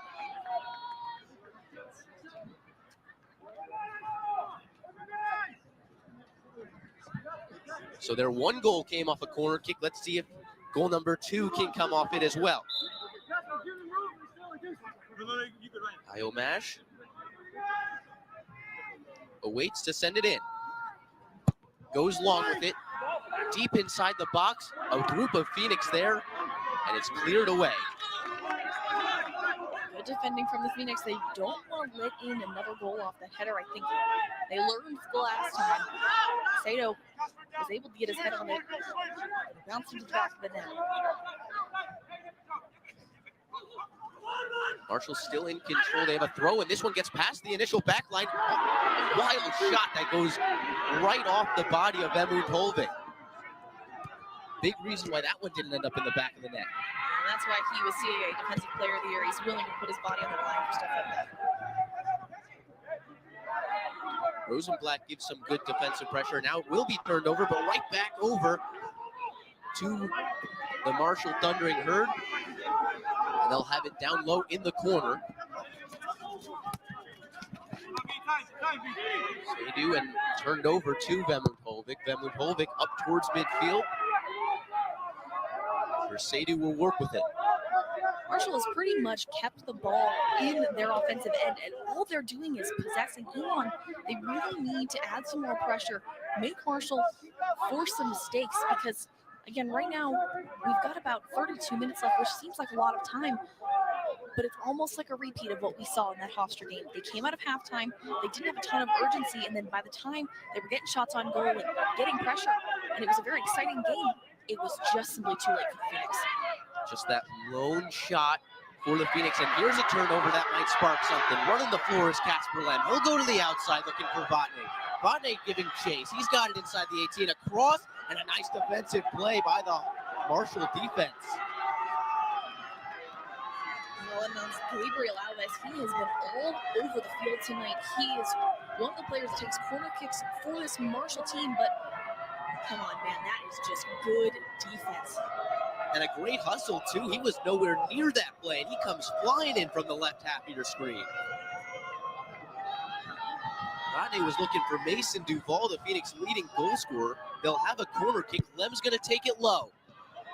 Try to fire it in, looking for Duval again, and Marshall's going to clear it out. Ball still in play here. Vesterholm gives chase, and they'll work it back. But, man, how close was that? In that situation, Lem, he needs to hit the ball a little bit higher. It was too close to the front post. Nice play on the header there is Gami Kerr. Gami Kerr, defender, comes all the way up. Leaves one on the outside for Clow. Clow inside, a shot off the goalie. You can hear everyone going crazy. But how about that? Two defenders making up the front line. I was just going to say, those are forwards. That is Michael Clow and Paul Gami Kerr. And give them some high fives, because Clow is not used to being in that position where he's taking shots like that. It looked like the goalie scored against Drexel. Lem sent one in off a free kick. Gamikare sends it over to him, and Clow finished it. Now Vatne onto the corner. He sends one in. It's low again, and Marshall able to clear it for the moment. Chipped into the air. We'll go back to the Phoenix, and misplayed there by Jordison. Well, they still have the momentum. You can feel it now. Fans just got up. They are now standing at Rudd Field. I think that you can feel the energy shift a little bit, and that, I think, is what the Phoenix need. You didn't feel this kind of shift until there was only 10 minutes in that CAA championship game, what we were just talking about. They had waited too late. So good on the Phoenix. They're getting corner kicks. They're getting set pieces. And they just got to capitalize on one of them. So now the Phoenix up to 4 corners on the night, as opposed to Marshall's 10. Even at 5 shots apiece, and even at 3 shots on goal apiece, on both sides, the Phoenix are holding up against Marshall extremely well. Marshall comes in only producing less than 10 shots in 4 of 16 games they've played. The Phoenix holding them to 5 midway through half number 2. Alan, yes, Elon has done a good job defensively, but let's be reminded that they are still losing 1-0. Marshall has got the goal they need. all they have to do is hold on to a lead. It's really now up to Elon. And if they can make that offensive play, then it'll hopefully for them be a tie game. Westerholm now in the middle, threads the needle between a few Marshall defenders, working right below that CAA logo. Now Vatne with it. Vatner over to Westerholm. Working near the touchline. Westerholm trying to dart his way back into the middle. He can't do so. Play it back to Gami Kerr, who will send one well inside. Tried to set something up on the opposite side for Lem. Lem made a great run there. That even though that ball didn't go through, it was a great vision from him.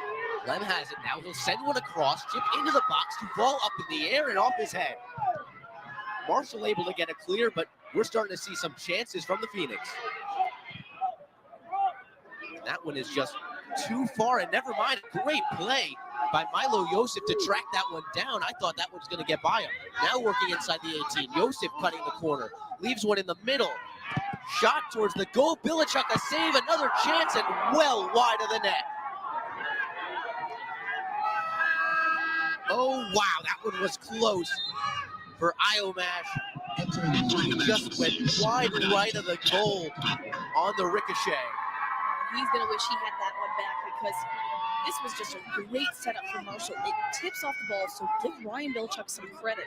But the ball comes right out to Iomash's feet, and it was definitely a tough shot, don't get me wrong, but he was definitely left by himself. And with a lot of net in front of him to boot.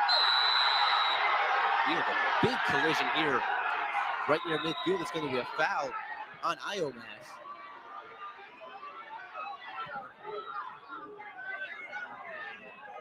Talk about a turn of events. On one side, you have the Phoenix generating their first offense of the night. And then on the other side, nearly see our second goal for Marshall. And they'll try and work one deep again. It'll roll all the way down to Bilichuk in the 18. And he'll stop it there. And this is the intensity, Katie, that you said these Phoenix need to come out and play with. Well, they are down a goal, and it's pretty much as simple as that. Elon is a team that when they have the momentum and when they have this energy, they play really, really well. They're aggressive, they win balls, they get turnovers, and they force the other team to make mistakes. Jack Dolk is doing a great job, gives him a lot of pressure near the goal, and it's going to force that turnover there. Big props to Jack Dolk, who forced that turnover. Dolk with it now again down low. Working 1-on-3, it appears. Elon still with the possession. Westerholm inside, Rosenblatt there, he can't get to it. And he comes up holding his left hamstring, it appears. But wow, inches away from tying this one. Well, Elon definitely there's just been a shift here in momentum, but there's also been a shift in how Elon is seeing the field. Because right now, that kind of shot and that kind of pass inside to Ben Rosenblatt, that was so close and just a little bit in front of Rosenblatt. But Westerholm, give him some credit. That pass was exactly what he could get. And there was a defender in front of him, so he had to curve it outside like that. There comes Holvik, able to force it out of bounds. It'll be a throw-in for Marshall in their own territory. It'll be Joseph taking it, and he'll actually leave it for Alves. Quite the momentum shift to start half number 2, as the Phoenix with a plethora of chances, just waiting to find that first one to hit the back of the net. Quick turnover goes to Mack. Lem will leave it for Clow, and it'll play back over to Lem. Elon's going to need to work their way through the midfield. They're a team that is good at getting plays in.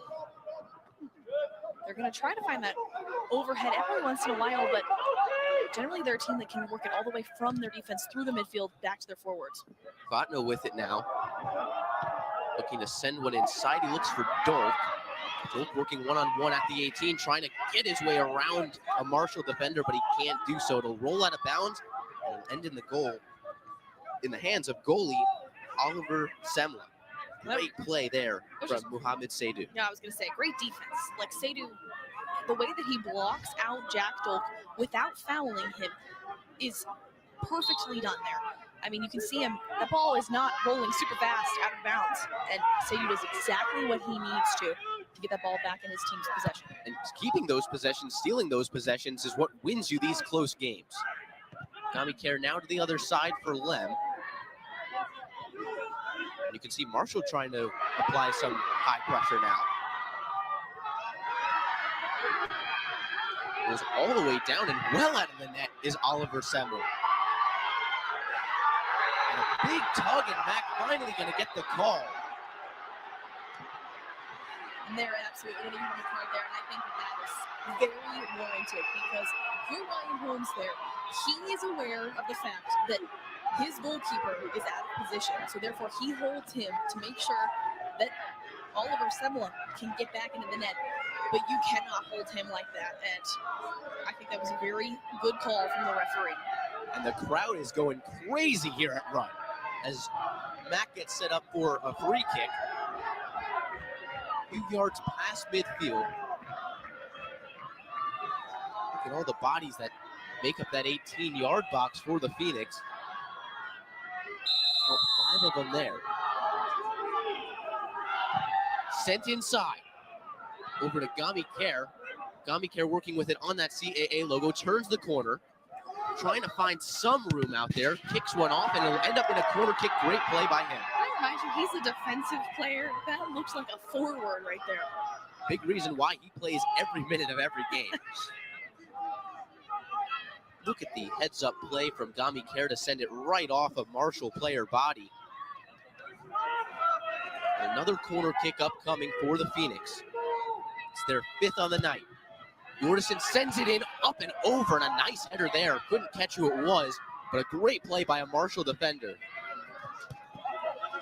Marshall working with it now. It was Seidu who rose up above everybody to get a head on it and sent it out for at least the moment.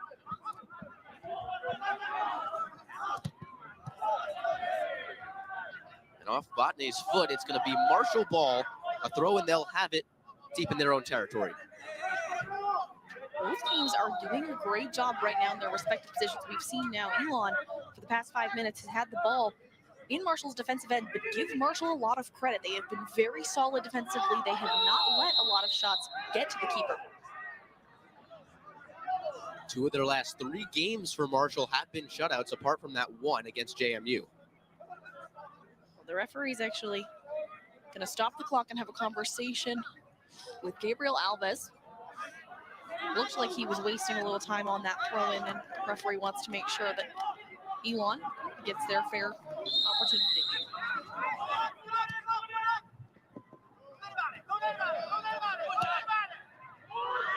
No added time here in college soccer, so those seconds will not come back at the end of the game for the Phoenix.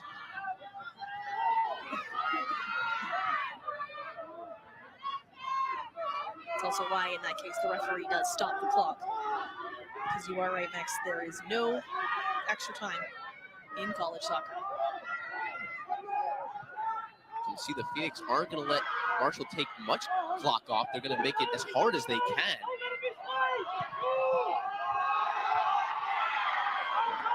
We're seeing a lot of great high press from these Phoenix. And you can hear the assistant coaches and Mark Reeves on the sideline clapping and saying, good job, because this is exactly what they need to do. Marshall is going to have possession of the ball at some point. There's 20 minutes left still. But if Elon can at least keep that possession down in this end, and they can do what they just did and are earning the ball back in turnovers. And the foul is going to be called on Marshall. You can hear the eruption here from Rudd. You hear assistant coaches and head coach Mark Reeves of the Phoenix saying to hold it. Take one more look at the play. Milo Yosef pleading his case at the end of it. The foul was on Okiyoshi. It was committed on Vesterholm. So Lem's going to send it in. Looking for Gamikere. Can't get it to him off the head of a defender for Marshall. Gamikere with it now. Sends one to Mac. Mac across, well wide. Another great play by this back line. Lem now inside to Clow. Clow a shot, and it's just wide of the net. Elon just seems to be getting those opportunities and those shots. There is a lot of game time left to be played Elon can get shots like this, I think that one of them is got to find the back of the net. I mean, Cloud just has a great look here. Actually, Jeppe Jorgensen. Good catch. That was Jeppe Jorgensen, one of the captains for these Phoenix, who had a great look, just couldn't find the angle. Coach Reeves is going to use this break to his advantage. He'll call Mac and talk to him. Player down for Marshall is Joao Souza. You can see he's getting worked on that right leg. And both teams are going to get a little bit of a water break here on both sides. If you're Coach Reeves, we'll start with him first. What are you telling your guys? You're telling them that you're doing a great job. You are getting what you need to be doing, and you are staying in your offensive zone. Now, the one thing that you need to change is that last pass, that last opportunity. Because right now, they have found some players that have been open. They've been getting some shots, but it's that last pass, and you will see it. If they score a goal, you'll see exactly what I mean, because that pass or that shot, that last, whatever that last thing is, that's what's not quite clicking.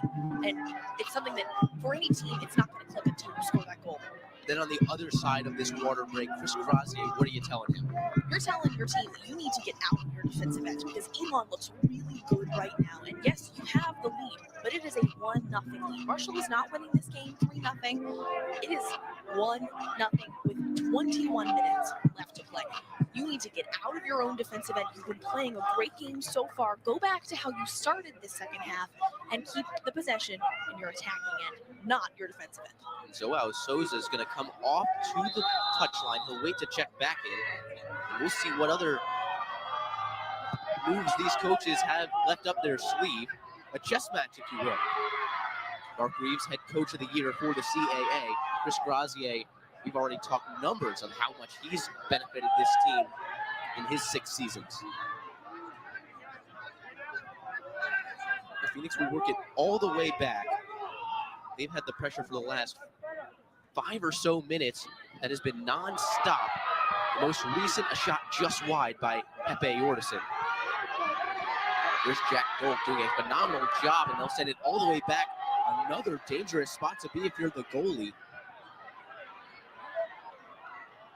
Elon now working with it. That pressure that they're giving up on this Marshall defensive line is the reason that Marshall is then turning the ball over.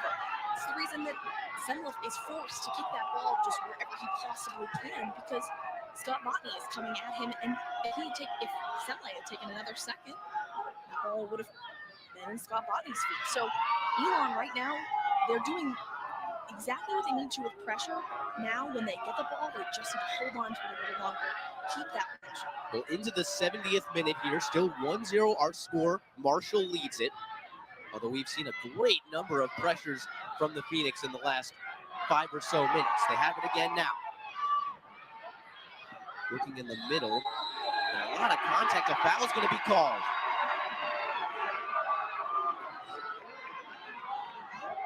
We're going to call Okiyoshi on the foul. They go quickly here. I mean, we're looking at the foul. Now they're already inside the 18-yard box, but nice turnaround from Marshall. And now no one on that near side, as Marshall's going to have a chance to push it. A lot of room and a nice play by Mack to catch up to it. Great job from him. But let's also move on Matthew Bell. He is a freshman on this squad and yet leads his team right now with 9 goals. Trying to thread the needle over to Dolk, but a nice play by the Marshall back line.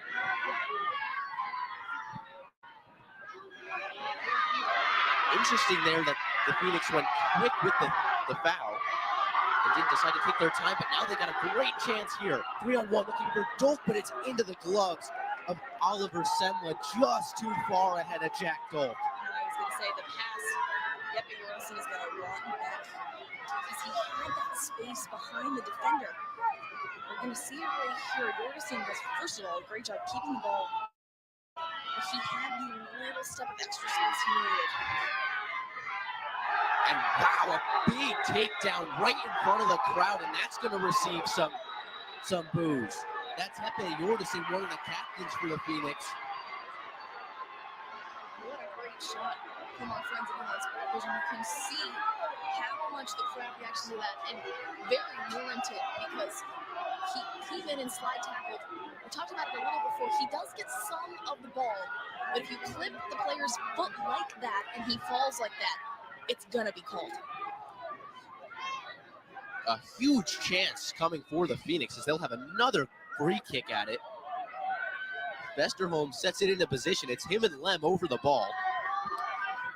Also, no yellow card administered on that play. Did want to make that clear, and that is because he got some of the ball. If he had wiped his feet just clean out, I think we probably would have seen yellow. Foul was on Maciones, number 20 for the Marshall Thundering Herd. Vesterholm's going to be the one to send it in.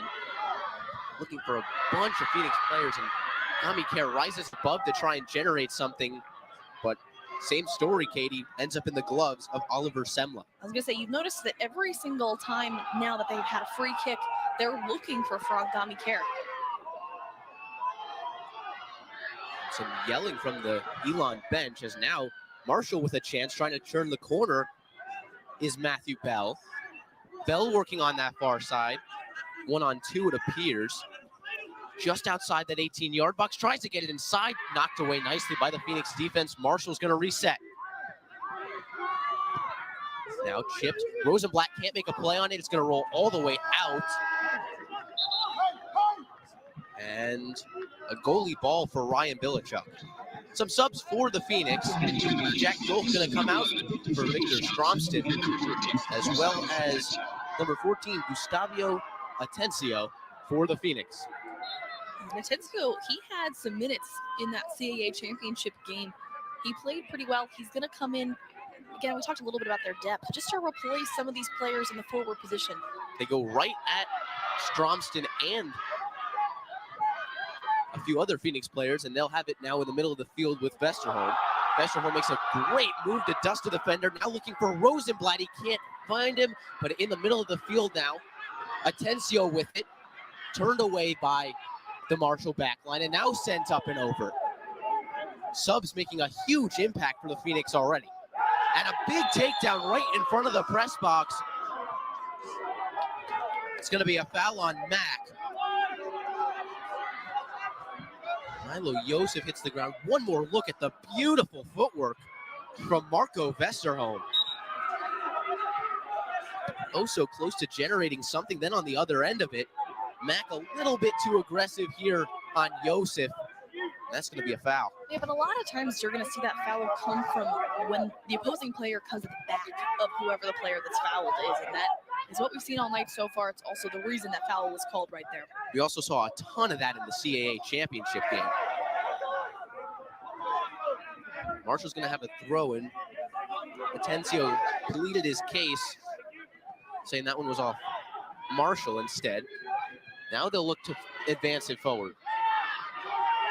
Mack in the middle. He gets a little bit of a shove. They'll keep playing.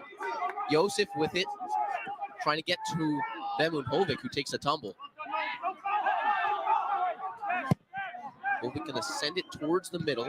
Stromston tried to make a play. Now it's in the possession of Mack. What a play. Turned quickly back over to Marshall.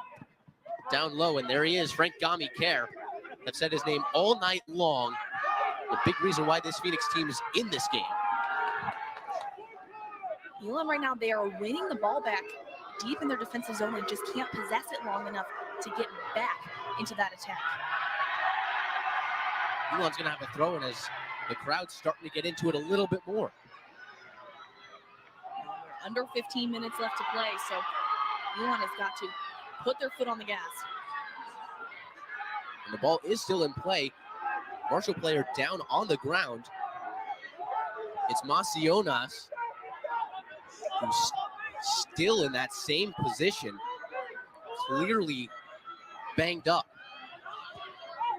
We play on, though. Marshall with it in the back line. The Phoenix applying extremely high pressure.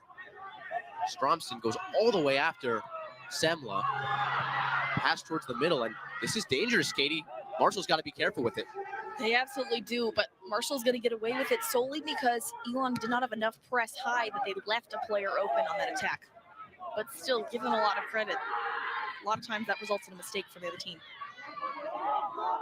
Working on the near side with it is Alves across into the box. It gets past the first wave, but no shot will be recorded.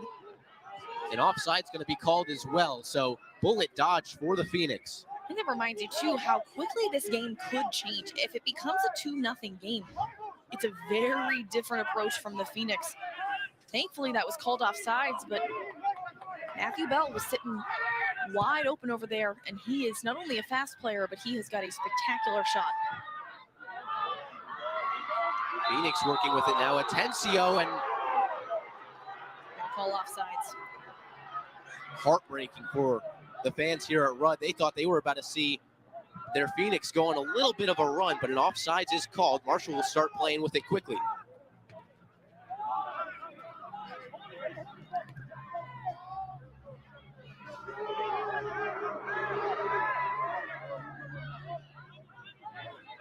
You can see now it started with just Jack Dolk above that midfield line. Now you got 5 other Phoenix above that line.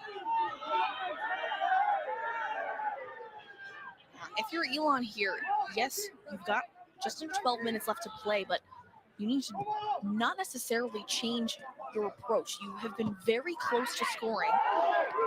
And if you're Elon, take the opportunities that present themselves. And here is an opportunity. Atencio tries to leave it for Stromston and cannot do so, but meanwhile, a Marshall player is down and clearly in some pain. That's Souza again. And he gets right up and talks to the official. You can see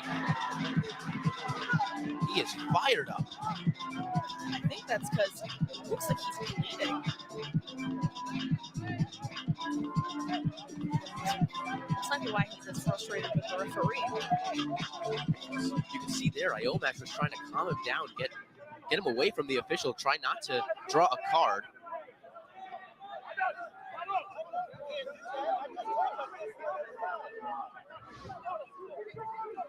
Let's take one more look. Yeah, right there in the back of your screen. He was working one-on-one with Atencio, and I think Atencio caught him right in the mouth with one of his hands. We'll play it back here. It's right here under the press box, and you can see that trainer's giving him a tissue or two to put in his mouth. He's holding his lip.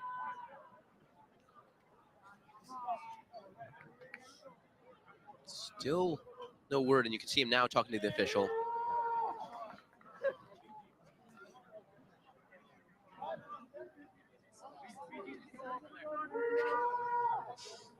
So Marshall still leads it 1-0. 79th minute, just over 11 minutes left in the game. Elon's been going on run after run, but they just cannot seem to find the back of the net. We'll see if this stoppage in play really affects them as we get back going here from Rudd. Thompson inside, we're 1-on-3, trying to make something happen. Atencio with a steal inside the 18. Chipped inside, up and over, a nice header there from the back line of this Marshall thundering herd. It'll go to the corner. And you got to think that this is a set piece Elon, they need to capitalize on. We're getting to a point in this game that set pieces have been vital. Show you a quick replay before the corner ensues. Nearly, you can see Atencio pumping his fist there, almost had it. Jordison will send it in, up and over, and a nice save there from Oliver Semla. Reaches up, falls on the ball, and he's going to kill some time with it. Well, and a good thought from Jeppe Jordison there. It's just either he needs to get that ball a little up over the goalkeeper, or somebody on Elon needs to be man marking the goalkeeper. That one scoots by everybody, and now working with it right there, and a big collision. Foul's called. Rosenblatt comes in after the fact, and now a bunch of players circling around one another. Elon needs to be careful right now. They just got the foul call, so Ryan Billichuk doing a good job. He ran in to make sure that his players are not getting fouled. He's still doing so right there, and there's still players around one another. Clow now stepping into the mix. Let's take one more look as this pass was well down the field. Just got by everyone. They go after. Well, and you saw that first slide tackle. That is where the whistle blew. So that's why Elon players got so angry, was because the whistle had already been blown. And then Iomash went right back in afterwards and basically did the same play that he had just earned the foul for. Well, it's been chippy all game, and these two teams are no stranger to chippiness, as we said at the top of the broadcast. And in the end, it will be a foul, or actually a yellow card on Iomash for unsportsmanlike conduct. That one's off the back of the head and into Oliver Semla's hands.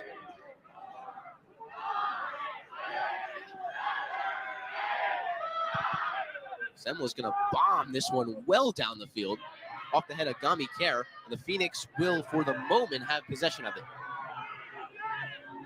Definitely hearing the fans here at Rudd get a little more into it. They started counting down Semla to make sure he wasn't holding it for more than 10 seconds, as that is the rule. Marshall's still working with it after a nice save right in front of the press box. And the player's going to hit the deck. Foul's called, but they get up and play right away. Now working inside. Elon now in control of it. Tried to send it out, but off a Marshall player. And now a quick turnover deep in their own territory. Marshall working with it, tries to get one more pass, but a beautiful play by Frank Gami Kerr. Well, and that's the defense that we saw almost the entirety of the match against Hofstra. We've also just seen that all season from him. He is so good at making plays like that. And look how much open space Matthew Bell has. It's very hard to be able to get that pressure and make sure that Matthew Bell's not getting a shot off beforehand. Also, give Mulholvik some credit, too. He was the one who that ball deflected off of, because he did a good job stepping into man mark. Well, three Phoenix will check into the game. Scott Votner, Jack Dolk, and Mason Duval all coming in for Gustavo Atencio, Victor Stromson, as well as Hepe Jordison. Well, they really need some more offensive presence. That's why they are switching to a much more forward-driven team right here. Forward-driven team, and we talked about the depth already. Look at the fresh legs they bring. And that's going to win them the ball back. And, of course, as I say that, the announcer Shanks will hit me, and Marshall will get it right back. We'll see if the Phoenix can generate anything here, as they'll have another crack at it. See Mack in the middle of the field calling for it. That's a sloppy pass there. That's going to go through the legs of Lem, and now Marshall on the attack. You can hear Coach Reeve saying no foul. That'll be dumped down into the 18-yard box. Frank Gami Kerr will see it all the way down, and it'll go back over to Ryan Bilichuk for a goal kick. Few substitutions for Marshall. Agidi going in, as well as Youssef, who came off with the injury a little bit ago. Agidi, 12 games played, only one started. 2 assists on the year for him. Comes in and supplies fresh legs of his own.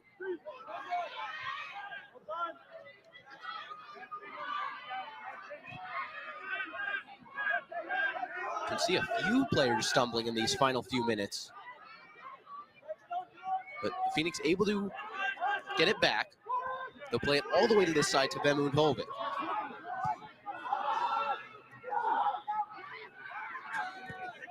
Under 7 minutes left now. Phoenix still down 1-0. It's crunch time, as they call it. Dolk makes a nice play on it to give the Phoenix possession again. And the Phoenix with it now, a chance to make something happen. Botner with it on the left side, working 1-on-3. He's got to get around one more player. He does so for the moment. But a foul is called, I believe. And Zoao Souza hits the deck again. He just came back after that injury. And it's just that little yank at the end from Votny. He's going to be called as Souza hit the ground. So that'll stop the initial attack for the Phoenix. This one's bombed down the other side of the field. Dolk there will give chase, and he'll eventually corral it for the Phoenix. He sends one over to Rosenblatt, who's got to hustle to keep it in. He does so. Leaves it for Mack, and now it's turned over for Marshall. Agity working with it on the near side. One-on-one with Hovig. That one was close to going over the touchline. Nice play by Agity. Rosenblatt with it on the touchline. Sends one back towards the middle. And it's quickly turned back over. Mack with a kick, and that's going to be Milo Yosef who hits the deck.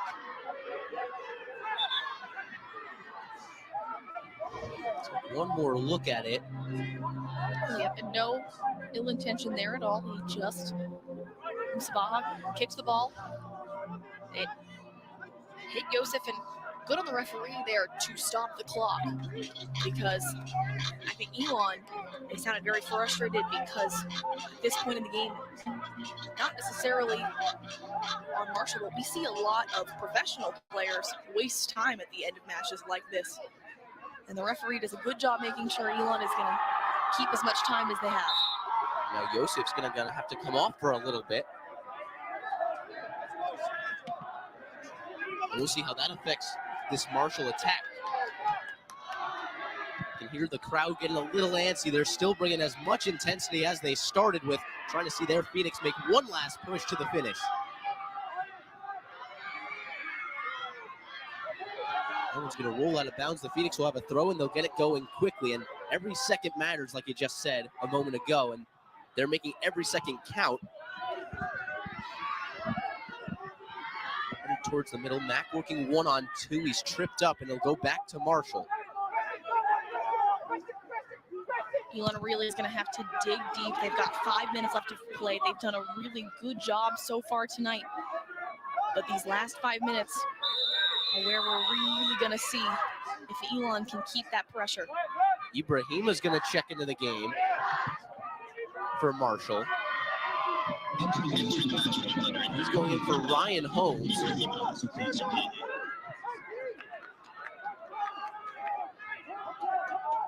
And Ryan Bilichuk gets set to send this one away. And he will play it short. Interesting move to play it short, but it does guarantee the Phoenix have possession. I was going to say, I like that call there, because right now Elon has 5 forwards, basically. That's how this formation looks, and so you can't really just kick the ball and go. You got to make sure that it gets to one of your forwards. Tried to get it to Jack Dolk, but it goes right back over to Marshall. Vemun Hovig playing with it at the midfield. Back over to Gami Kerr. Gami Kerr sends one down the length of the field. It's a foot race down into that corner. And a sliding tackle will go to the goalie. Casper Lem almost got to the edge.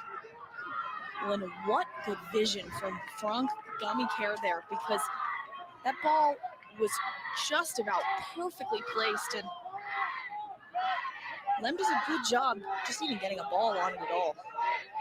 That was a clean play there. The reason it goes to the goalie is because it rolls out of bounds. So if Lem is somehow able to keep that in, they play on. But now the Phoenix are going to have to try and regroup one more time. Under 4 minutes left here from Rudfield. Still 1-0 is our score. A throw in coming, and they'll get it in quickly to Frank Gami-Kerr. They'll chip it to the far side over to Lem. And one deep pass over to Votner. Votner has a step on everyone in the vicinity. He gets by the goalkeeper. It rolls out of bounds, and it will be a corner kick. They hustle down inside the 18-yard box. Votner races over to the corner, and we could see one last gasp from the Phoenix. Wow, man, that was a perfectly placed ball, and give a lot of credit to Votner. We'll keep it right here. Votner inside the box, a little low off the head and out of bounds. That corner came in super low. One more look at the chase down from Scott Votner. A great play by him to apply the pressure, gets by Oliver Semla, and a corner that just doesn't capitalize. No, and at this point in the game, you've got 2.5 minutes left to play.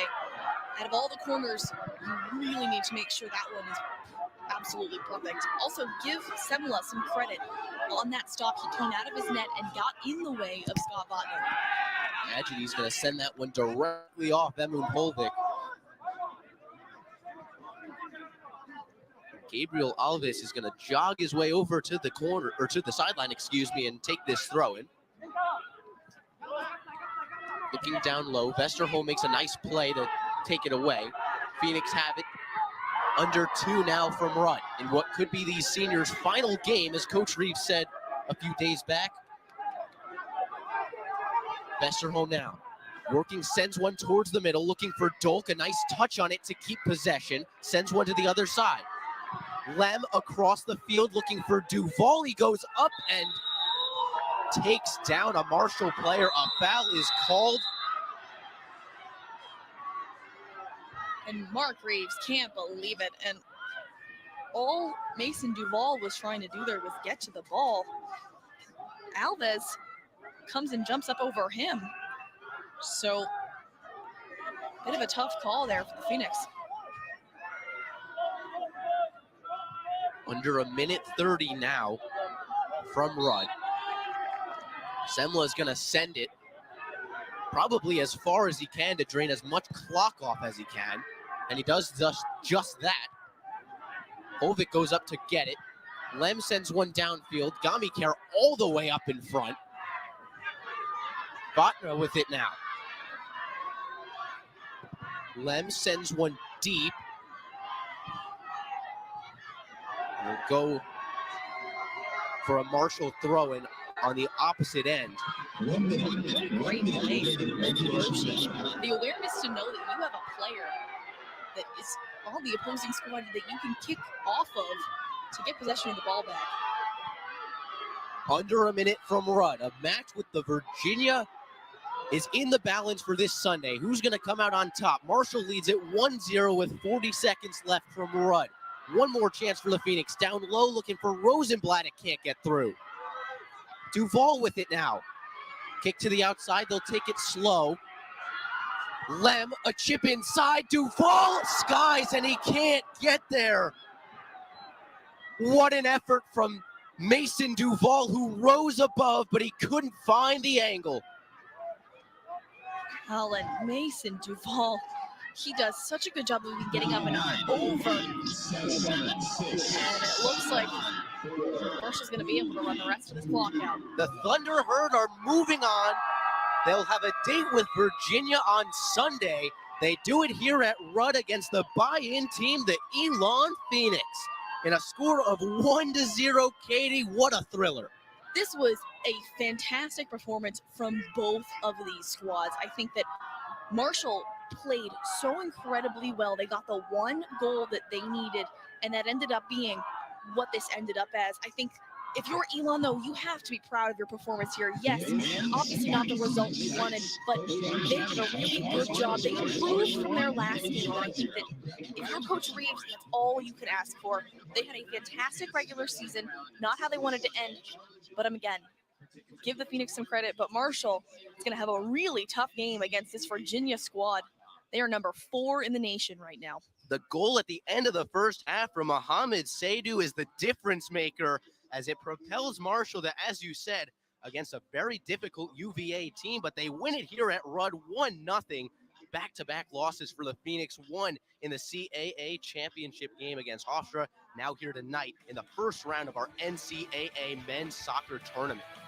Marshall did such a great job tonight. They got a lot of opportunities, and they did exactly what they needed to finish out this game. It got close for Elon, but once they had that goal, they played defensively and they played well, which they had all game, and they kept it going. 10 corners for Marshall, 7 shots, and the much-needed 1-0 win. They get it over Elon. From Max Wallace, Katie Bennett on ESPN+. To them, the whole world looks like an opportunity, one to be seized, built upon, and made better for their sport and the people around it. To student athletes, every opportunity is a chance to change what could be and show the world what opportunity can do. Walgreens Find Rx coverage is here to make Medicare easy, even easier than those dances your grandkids love doing with you. Start Medicare shopping today with Walgreens Find Rx coverage. Plus, find low-cost copays. It's not too late to talk Medicare. Walgreens is here. Walgreens. We're Carvana, the company who invented car vending machines and buying a car 100% online. Now we've created a brand new way for you to sell your car. Whether it's a year old or a few years old, we want to buy your car. So go to Carvana, enter your license plate, answer a few questions, and our techno wizardry calculates your car's value and gives you a real offer in seconds. When you're ready, we'll come to you, pay you on the spot, and pick up your car. That's it. So ditch the old way of selling your car and say hello to the new way at Carvana. At Target, you can shop with confidence knowing that if you spot a better Target price, we'll match it with our holiday price match guarantee. Get low prices and great deals so you can holiday your way. Only at Target. Target purchases between 10/6 and 12/24 qualify for a price adjustment. The Whirlpool Smart Range automatically updates itself with features like Air Fry, so you can worry less about keeping up with the latest tech and care more about keeping up with the latest trends. Say cheese. Everyday care, Whirlpool. Live sports. Thousands of live events. ESPN Plus Originals. The exclusive home of the complete 30 for 30 library. Exclusive access. Top leagues and tournaments. And the biggest names in the game. ESPN Plus. Live sports. Thousands of live events. ESPN Plus Originals. The exclusive home of the complete 30 for 30 library. Exclusive access. Top leagues and tournaments. And the biggest names in the game. ESPN Plus. Live sports. Thousands of live events. ESPN Plus Originals.